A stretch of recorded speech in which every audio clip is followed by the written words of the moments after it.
स्वागत है आप सभी का हिंदी एक्सप्लेन टीवी पे। अब लड़कियों अकेले रहती हो, ऑनलाइन शॉपिंग भी करती हो तो ये फिल्म आपको जरूर देखनी चाहिए, क्योंकि आज की जो हमारी फिल्म है इसका नाम है डोंट बाय द सेलर।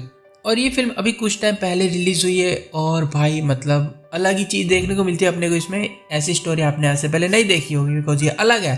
कहानी साउथ कोरिया में शुरू होती है, जहाँ हम लोगों को सेकेंड हैंड सामान खरीदते हुए देखते हैं।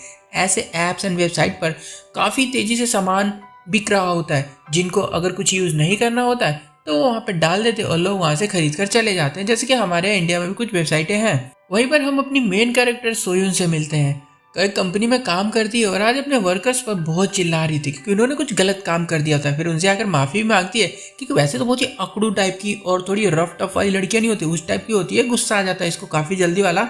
बस बाद में रियलाइज़ भी होता है तो सॉरी भी मांग ही लेती है। बॉस भी इसको लेबर वर्क करने को कह रहा होता है, लेकिन मनी मन जो बॉस है ना, इसका ये मैनेजर होता है, ये सोइन को काफ़ी ज़्यादा पसंद करता है। छुट्टी में सोइन की फ्रेंड बताती है कि बॉस तुम्हें पसंद करता है। सोइन ध्यान नहीं देती है क्योंकि आज इसकी वॉशिंग मशीन खराब हो गई है। परेशान है, चिड़चिड़ी हो रही होती है क्योंकि इसके कपड़े नहीं धुल रहे होते। इसकी फ्रेंड बताती है एक वेबसाइट के बारे में जहाँ से तुम कम पैसे में सेकेंड हैंड सामान ले सकती हो। सोइन मान गई होती है, पर ये पहले अपना ओल्ड वॉशिंग मशीन ठीक करवाएगी। और अब जो होने वाला है ना इस फिल्म में, तुम्हें देख के होश उड़ जाएंगे। हम एक सेलर से मिलते हैं जो ऑनलाइन अपना सामान बेच रहा होता है, और जब बायर यानी कि कस्टमर उसके घर पर खरीदने आता है तो वो कस्टमर उस सेलर को ही मार देता है उसके घर में, और उसके फ़ोन से सभी फैमिली एंड फ्रेंड्स को मैसेज कर देता है कि मैं लड़कियों के साथ घूमने जा रहा हूँ तो मुझे कॉल या मैसेज मत करना। और फिर घर की सभी चीज़ों की फ़ोटो क्लिक कर करके ऑनलाइन वेबसाइट पर डाल देता है बेचने के लिए काफ़ी कम प्राइस में, क्योंकि उसके लिए तो फ्री का ही है ना। अब लोग हैरान हो रहे होते हैं कि भाई इतना सस्ता सामान क्यों मिल रहा है। या सोइन काम के बाद काफ़ी थक गई होती है। इसका बॉस खाना लेकर आया होता है, इसके लिए प्यार से खिलाता है, फिर फ्लर्ट करने की कोशिश करता है। सोइन फिर कहती है अरे चुप हो जाओ यार, मेरा वॉशिंग मशीन खराब है। बॉस कहता है अरे बस इतनी सी बात, चलो मैं ठीक करके देता हूँ ना। और सोइन इसको ले आती है अपने घर पे। प्यार में पड़ा पुरुष डॉक्टर, प्लम्बर, टीचर, एस्ट्रोनॉट सब होता है। सॉरी कहीं और जा रहे हैं अपन। ये अगर बेटा तुम्हारे दिमाग में किसी की शक्ल आई है ना, बहुत हरामी हो तुम लोग। खैर बॉस ने काफ़ी कोशिश की यहाँ पर, बट वो बना नहीं पाता, बेइज्जती होती है वो अलग।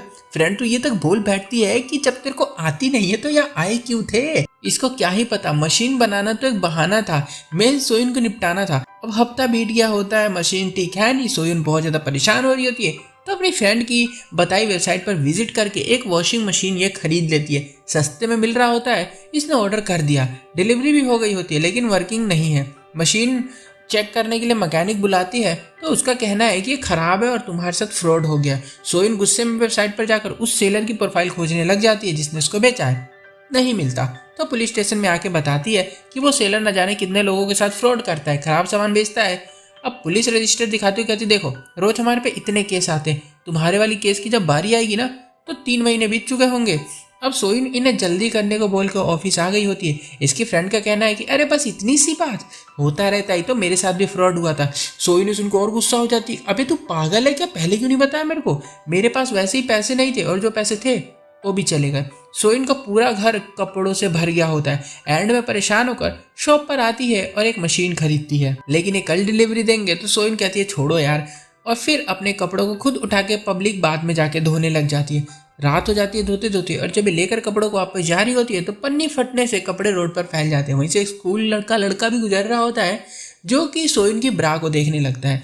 अब सोइन को इतना ज़्यादा से शर्मिंदगी सी फील होती है ना, अंदर से अपनी ब्रा छुपाती है। इसके बाद तो सोइन का गुस्सा 7वें आसमान पर जा चुका होता है, और अब वो उस सेलर को पकड़ कर ही मानेगी। घर आकर हाथ पर मारती है, वेबसाइट पर मिल जाता है, और खोजने के बाद उसको रिव्यू में लिख देती है ना कि बहुत बड़ा फ्रॉड है, ये है वो है। तभी सेलर इसको मैसेज करता है कि रिव्यू को डिलीट करो वरना बहुत बुरा पछताओगी। ये मना कर देती है तो इसको कहता है ध्यान रखना, टेक केयर। और बस अब बेचारी सोइन को क्या ही पता था कि इसकी लाइफ कैसे खराब होने वाली है। अगले दिन काम पर आती है तो बॉस से फिर से डांट खा लेती है और फिर कह देती है कि मेरी वॉशिंग मशीन का फ्रॉड हो गया। बॉस कहता है कि ध्यान रखना, टेक केयर। अब ये सुनकर सोइन को शौक लगता है कि सेम बात उस सेलर ने भी बोली थी कल रात को इसको, तो काफ़ी डरी हुई होती है। और बॉस वहीं वेबसाइट खोल के भी बैठा होता है। अब सोइन को थोड़ा डर लग रहा होता है पर ज़्यादा ध्यान देती नहीं है। लंच में सोइन को कॉल आई होती है, वॉशिंग मशीन बेचोगी क्या, ऐसा बोल रहा है कोई सामने से। एक के बाद एक कॉल आए जा रही होती है। जब घर आती है रात को तो बहुत सारे डिलीवरी मैन आ रहे होते हैं इसको सामान डिलीवर करने के लिए।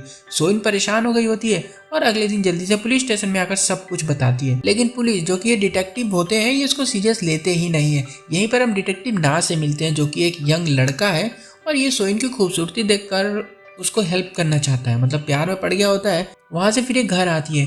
डोर पर एक नोट लगा कर गई थी कि अगर कोई डिलीवरी गाय आता है तो ये सामान मेरा नहीं है, ले जाओ इसको, मैं घर में नहीं हूँ। पर अब वो नोट भी गायब है। तो क्या वो सेलर इसके घर तक आ गया है? अब सोइन का डर बहुत ज्यादा बढ़ने लग गया होता है क्योंकि वो इसके घर तक पहुंच चुका है। तो ये पुलिस को बुलाकर कैमरा चेक करवाने की बात करती है। जब पुलिस आती है तो अपार्टमेंट का ओनर कहता है कि अपार्टमेंट में कैमरे ही नहीं लगे। पुलिस कहती है कि तुम्हें कैमरे लगवाने चाहिए। इतने में बहुत सारे डिलीवरी गाय आने लग जाते हैं। सोइन भगा रही होती है सबको और डिटेक्टिव ये देख कर ना थोड़ा समझ जाते हैं कि सोइन सच में बहुत ज़्यादा परेशान है। इसकी फ्रेंड तो ये तक बोल बैठी है कि तुम्हें घर ही चेंज कर दो, लेकिन सोइन का कहना है कि 2 महीने हुए हैं मुझे यहाँ पर आए हुए, अब अकेले हूँ, घर कितनी बार चेंज करूँ, खोजने में शिफ्ट करने में बहुत टाइम लगता है। अब इसने नंबर भी चेंज कर दिया होता है ताकि इसको कोई कॉल ना कर पाए। और रात को आज अपार्टमेंट में एक आदमी आया होता है जो कि पूरे अपार्टमेंट में कैमरे इंस्टॉल करने का काम कर रहा है। इसको ये देखती भी है और अगली सुबह सोइन की मोम इससे मैसेज करके पैसे मांग रही होती है कुछ शॉपिंग करने के लिए। अब सोइन सोचती है केवल कॉल करके पूछ लूँ मॉम को कि इतने सारे पैसे क्यों चाहिए उनको, तो कॉल नहीं लगती है। तो मैसेज में पूछती है ना कि पिताजी कैसे हैं मम्मी, तो मम्मी कहती है एकदम बढ़िया, मजे में है तुम्हारे पिताजी। अब सोइन हैरान क्योंकि इसके पिताजी तो सालों पहले मर चुके हैं। सोइन अब डर गई होती है क्योंकि इसकी मॉम के फोन से आईडी से कोई और इससे पैसे मांग रहा है। सोइन कहती है कि तुम हो कौन, तो सेलर कहता है कि मैं ही हूँ। अब सोइन का डर थोड़ा और ऊपर चढ़ गया होता है। ठीक है, ऐसा डर का लेवल जो है ना थोड़ा थोड़ा बढ़ता जाएगा देखना। अब ना थोड़ा और डर गई होती है क्योंकि अब उसकी मॉम के फ़ोन तक पहुंच चुका है। वो अभी रात को सो तक नहीं पा रही होती है। आज बाहर कोई आया होता है, गेट खोलती है तो खुद को इसका बॉयफ्रेंड बताकर इससे प्यार मोहब्बत करना चाहता है क्योंकि वेबसाइट पर सोइन खुद को बेच रही है, ऐसी इसकी प्रोफाइल बनाई गई है। सोइन और डर गई होती है। सेलर मैसेज करके कहता है कि मुझे जल्दी से 5 मिलियन वॉन भेज दो वरना बॉयफ्रेंड तुम्हारे रात भर आते रहेंगे, बहुत सारी बुकिंग मैंने तुम्हारी कर रखी है। इतने में एक और लड़का आ गया होता है प्यार मोहब्बत करने के लिए। सोइन अब रोने लगी है। पुलिस भी आ गई होती है, लड़के को पकड़कर बहुत पीटती है। वो बताता है अगली सुबह कि मेरी कोई गलती नहीं है, वेबसाइट पर देखा मैंने और लड़की ने एड्रेस भी दे रखा था, अपनी गंदी गंदी वीडियोस भी मुझे भेज रखी थी उसने, बॉडी की, फेस की नहीं। तो पुलिस इसको और दूर रख के देती है और बताती है कि वो सारी जो वीडियोस है वो गलत वेबसाइट की है जिसमें बड़े बच्चे फिल्में देखते हैं। सोइन घर में अलग परेशान है, डरी हुई है। सेलर इसकी डिटेल्स मांग रहा होता है, बचपन कहाँ बीता, कैसे बीता, मम्मी पापा क्या करते हैं, स्कूल कौन सा था, कॉलेज कौन सा था, ये वो सब बताओ वरना जल्दी से पैसे भेजो वरना तुम तो गई। सोइन पैसे नहीं देती है इसको, सीधा पुलिस के पास आ गई होती है। लेकिन पुलिस डिटेक्टिव सीरियस ले ही नहीं रहे उसको। पर सोइन की कंडीशन इतनी ज़्यादा ख़राब हो गई होती है ना, तो डिटेक्टिव कहते हैं कि ठीक है और पता करवाते हैं वो सारी चीज़ें, मैसेज कॉल का कहाँ से आता है, क्या होता है। लोकेशन पर जाते हैं तो ये सेलर की लोकेशन होती है और यहाँ पर फ्रिज में इनको एक डेड बॉडी मिलती है। सबके होश उड़ जाते हैं, जल्दी चेकिंग होती है, ये वही डेड बॉडी है, ये वही आदमी है जिसको हमने देखा था फिल्म के शुरुआत में, जो कुछ सामान बेच रहा था और एक बायर ने आके यानी सेलर ने इसको मार दिया था। और जिसने मारा था ना वही सोइन को परेशान कर रहा है और वही इसकी आईडी से यानी जिसकी भी बॉडी मिली है इसकी आईडी से सबको मैसेज वैसेज करता है। तो पकड़ा तो नहीं जाता अभी यहाँ पर। वो पुलिस जान गई होती है कि पुलिस जान गई है कि इसी आदमी के नाम पर फ्रॉड हो रहा है जब से। अब सोइन घर आ गई होती है तो जल्ले की स्मेल आने लगी है। यहाँ पुलिस के पास एक और लड़की कस्टमर आई होती है, कस्टमर यानी कि जिसने सामान खरीदा है, इसके साथ भी सेम फ्रॉड हुआ है जो सोइन के साथ हुआ है और सेम टू सेम सारी चीज़ें सोइन जैसी हो रही होती है इसके साथ भी। बहुत परेशान है। इसके तो घर में आकर वो जो सेलर है इसको मार पीट के भी जा चुका है। सोइन पूरा घर देख रही है कि आखिर स्मेल आ कहाँ से रही है जलने की। पर एक चीज़ और नोटिस करती है कि घर का सारा सामान यहाँ फैला हुआ है, लेकिन ये तो घर में अकेली रहती है, तो कोई यहाँ पर आया था और डर जाती है ये कि अब घर में भी घुसने लग गया वो इसके। ऑफिस आई तो वर्कर पे चिल्लाने लग गई होती है। इसकी फ्रेंड इसको समझा बुझा के इसको घर पे भेज देती है कि तुम्हारी कंडीशन अभी ठीक नहीं, जाओ तुम। सोइन घर आती है तो इसका बॉस इसके पीछे पीछे आ गया होता है। सोइन और डर जाती है, भगाती है कि प्लीज जाओ यहाँ से, बाद में आना, और डोर लॉक करने लगती है। पर वो जिद कर रहा है, खोलो खोलो, ऐसा रिएक्ट करता है वो जैसे मानो जबरदस्ती कर रहा है। और सोइन इतना ज़्यादा डरी हुई है ना कि इसके साथ अगर कोई नॉर्मल बिहेवियर भी करेगा ना, हल्का सा थोड़ा ज़्यादा करेगा तो इसको और डर लगेगा, इसको लगेगा वहीं आइए। डोर जल्दी से बंद करती है जिससे बॉस को चोट लग जाती है। वो चिल्लाकर इसको यहाँ से चला जाता है। फिर सोइन लैपटॉप देखती है जो खुद ही चल रहा होता है और सेलर इस पर मैसेज कर रहा है, कहता है कि तुम्हें जल्दी कैसे आ गई घर पे। अब ये देख के सोइन और डर जाती है कि इसको कैसे पता मुझे देख रहा है क्या ये। फिर पुलिस बुलाती है, खोजा जाता है घर में लेकिन कुछ भी नहीं मिलता है। फिर सोइन सो गई डर के और एक सपना देखकर उठ जाती है। इसकी कंडीशन इतनी ज़्यादा ख़राब हो गई है ना अब कि हॉस्पिटल में एडमिट करना पड़ता है। यहाँ से निकल कर सेलर से बात करती है। अब उसे 10 मिलियन चाहिए और ये मान जाती है पैसा देने के लिए। पुलिस की भी नज़रें इसके ऊपर थी, सोइन के ऊपर। डिटेक्टिव नहा देख रहे होते हैं और परेशान हो रहे कि हॉस्पिटल से तो निकल गई थी, पर ये अभी तक अपनी अपार्टमेंट में पहुंची क्यों नहीं, है ना। अब रिकॉर्डिंग चेक करने से वो देखते हैं कि इसके अपार्टमेंट के बाहर रोज एक डिलीवरी वाला आता है, काले काले कपड़े, काला हेलमेट पहनकर, और वो आज भी आया होता है। दूसरे डिटेक्टिव वही अपार्टमेंट के बाहर खड़े होते हैं। अब डिटेक्टिव ना उनको बताने जा ही रहा होता है कि वो डिलीवरी वाला वहाँ पे खड़ा है, जो कि शायद हो सकता है क्रिमिनल है। इतने में वो डिलीवरी वाला इस डिटेक्टिव को मार के बेहोश कर देता है। फिर डिलीवरी गाय सोइन के घर पर आता है। तभी बॉस भी यहाँ पर आ गया होता है। बॉस को ज़्यादा आइडिया तो नहीं है कि सोइन क्या चीज़ें आजकल फेस कर रही है, बस उसको लगता है कि डिलीवरी गाय इसको परेशान करता है। तो इसको डांटने लगता है बॉस कि तू ही है ना जो परेशान करता है इस घर में रहने वाली लड़की को।